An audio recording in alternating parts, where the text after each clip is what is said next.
We can confidently say that the events that took place thousands of years ago at Mount Sinai with the receiving of the Torah there was the most formative and important event that ever took place for the Jewish people and the Jewish religion.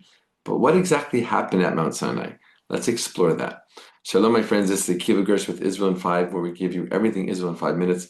Please like and subscribe. And if you have any questions, want to keep the conversation going, please do so below in the comments. There are many powerful things that took place at Mount Sinai, things that we learned about both from the written tradition, from the Torah itself, the 5 books of Moses, and also from the oral tradition of Judaism, which fills in the spaces, so to speak.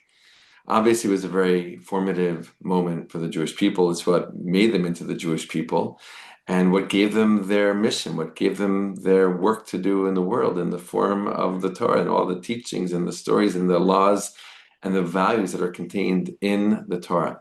But again, what exactly happened there? What was it like? What did the Israelite nation experience when they stood at the base of the mountain? Well, let's first start off by recognizing that this was a national experience. This wasn't just one person having a spiritual epiphany. This wasn't a small group of people experiencing something very powerful. This was an entire nation, millions of people standing at the base of the mountain, experiencing something that nobody has ever experienced before or since. So that's something to keep in mind. Let's look at the exact words of the Torah, of the Hebrew Bible, to understand what took place there. I think that's one of the best ways we can really visualize and get a sense of what really took place at Mount Sinai.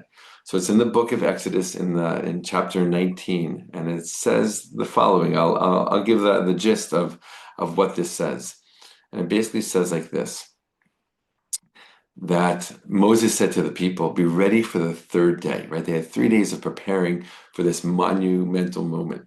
And then the Torah says like this, on the third day as morning dawned, there was thunder and lightning and a dense cloud upon the mountain and a very loud blast of the shofar.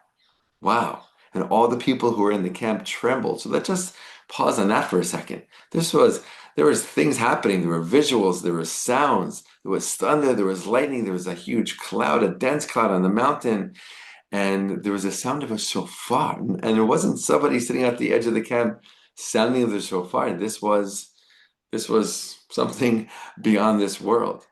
And the Torah goes on and says, Moses led the people out of the camp toward God, and they took their places at the foot of the mountain. They were in the area of the mountain. They came even closer to the mountain. Now, Mount Sinai, the Torah says, was all in smoke, for God had come down upon it in fire. Fire. The smoke rose like the smoke of a kiln, and the whole mountain trembled violently. The blare of the shofar grew louder and louder.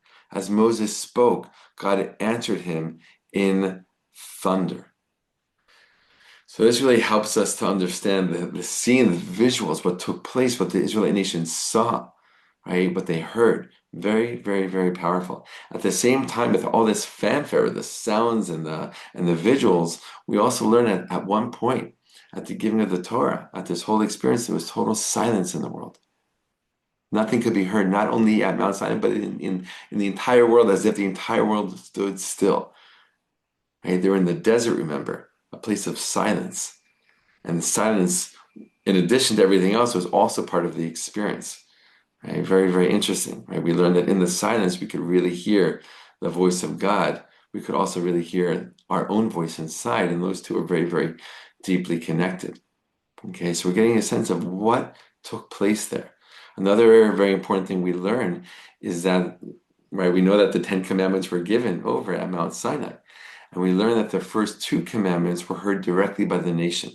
What happened is the following, that the nation heard the first of the 10 commandments directly from God, when God said, I am your God who brought you out of the land of Egypt, the house of bondage. And it was so powerful hearing the voice of God that their souls flew out of their bodies. They all died on the spot. And God had to bring them back to life. God had to bring them back to life in order to keep going. And then they heard the second of the 10 commandments directly from God. And also that was too powerful. And their souls flew out of their body. They died again. And God had to bring them back to life again. And at that point, the nation said to Moses, this is too much for us. You listen to the rest and you tell us. And that's what happened.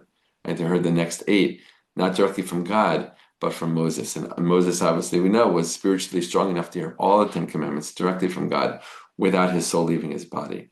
So this was a very monumental, very powerful, very spiritual experience, obviously, for the nation. And this is the experience that really starts them off as a nation. Leaving Egypt was very formative, for sure, but it wasn't until they get to Mount Sinai that they really become a nation, and they're given basically their path. They're given their spiritual path in the form of the Torah, in the form of the 5 books of Moses, with all the laws and all the values, all the teachings and all the stories. Right. So this is a little bit of a look into Mount Sinai, what took place there, right? What the Israelite nation experienced as we get ready for the amazing holiday of Shavuot, which commemorates and celebrates that moment, that experience, that event that took place thousands of years ago. Wishing everybody a beautiful holiday, a happy Shavuot, all the best, and be well.